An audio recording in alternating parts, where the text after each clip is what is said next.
Hey, productivity lovers, process hackers, and one masters. I'm excited about this week. I'm always excited. These are scheduled to be weekly videos, but I think I may end up doing these a little more often because I'm having a great time and I love geeking out on Asana and all the associated processes and workflows and integrations and automations that I have heard have been helpful for you. This week, what we are going to cover is a new level up, a power up, let's call it, in timelines. But this time it's been extended to portfolios.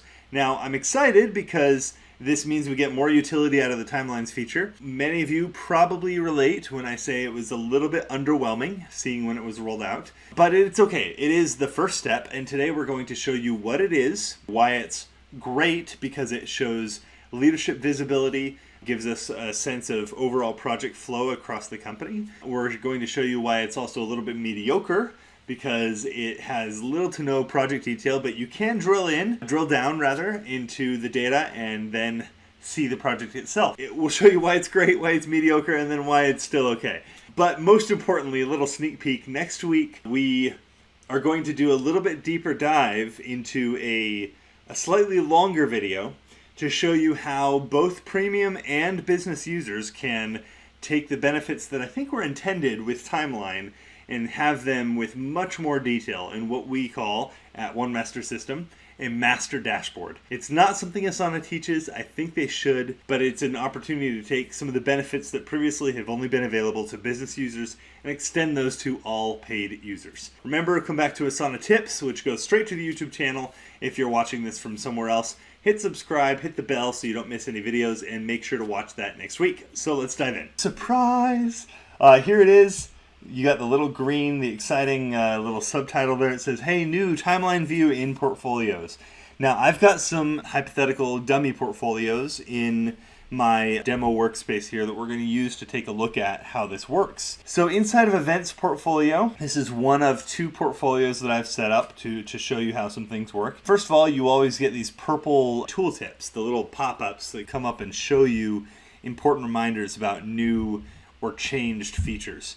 So here it's going to just say, make sure to remember, in order to get the benefit of this new feature, you have to have dates associated with your projects. So you can add those by clicking on the project here and adding a start or an end date. I recommend you have both. You'll get a lot of benefits that we will review in other videos by taking advantage of having a start date and an end date to a project. In addition to that, when you create templates, it relies on those dates in order to properly plot out the rest of the tasks inside of a template. So when those dates have been set, you'll be able to go inside of your portfolio and click on Timeline. You will see a list of the projects in here. This is where I said, I'm excited to see it, but it's a little bit underwhelming because I don't have any data about the project. You know, I can click in and get data inside the project itself, but from this central view, all I see are project start dates and end dates and how those overlap with other projects.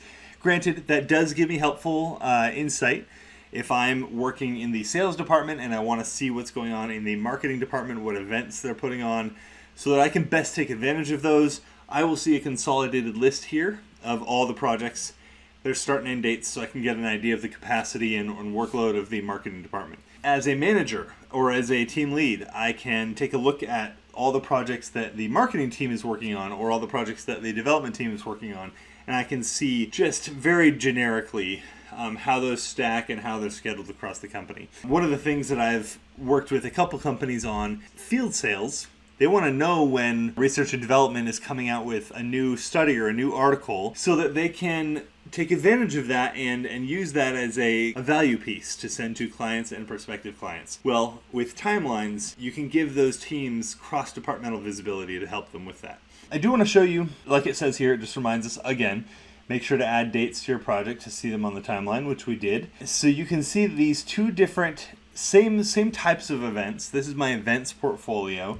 I have an LA event and a Boston event, and they have different end dates, which probably means if I scroll back, I will see different start dates as well. I do. I've got a button here that'll take me back to today's date, just like in Google Calendar, or really any calendar, there'll be a today button to take you back to the current date. The other things I've got in here, in addition to seeing the project stack on the left side, I can change my view. Right now I'm zoomed in. This is really a zoom level. Right now I'm zoomed in to see it at the quarters of the year. I can zoom out to see a half year at a time, whole year at a time. This is where you start to experience a little bit of, oh, this is kind of a little bit mediocre because I don't have any data. It's just a long red bar. What all is going into this, how big of a project it actually is. However, I do want you to know you can change the colors rather, based on whatever criteria you want to use. I have a custom field in each project that shows the revenue range expected from each event. So I want to make sure that I keep a special eye on the things that are higher value. I've created a coloring system that says that the darker it gets, the higher value the project is. And so this one, the public workshop in LA, is expected to be a higher value versus this one in Boston. So let's jump into the Boston one and take a look. We see that this is expected to be a $5,000 to $10,000 project. It's high priority. And what we're looking at here, this is exactly what we would see on the project progress view inside of any project. So this is just giving us a quick peek into it without actually going over into the project. That's what brings a little bit of redemption to this new feature, is that I can access the project progress view right from within the timeline. So I can see the latest project manager's reports. They say they're on track. I can see the timelines, the milestones here. Now, notice the conflict. Project manager says they're on track, but they have not marked off this surge marketing phase of the project. It was due on October 15th. It's not marked off, so that would give me a chance to say to Bryan here, the project manager, shame on him, I noticed that the milestones are running a little behind. So a lot of really helpful info here. This down here, got potential. You've seen it before. It's in portfolios. It's not hugely useful yet. It's just a very simple graph showing number of total tasks, incomplete tasks, and overdue tasks graphed across the dates of a project. I expect that'll become more useful data, more useful graphs in the future. So that's a quick rundown to the project progress view inside of the timeline inside of portfolios. So a couple more things I want to show you here real quick. Just remember that any place you access information about your project is editable. So right here, if I were to grab this and move it, it's actually going to be moving the project.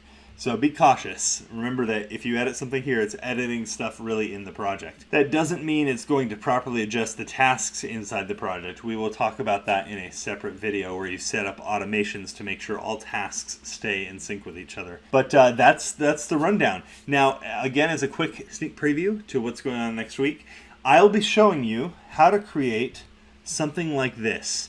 How to create a master company dashboard that shows all the projects in one timeline with the task detail. We're going to dive into this a little more granularly next week. I'm not going to let you look at it too long, but thanks for joining on another edition of Asana Tips by One Master System. I'm Bryan Bennett, and I'll see you in the next video.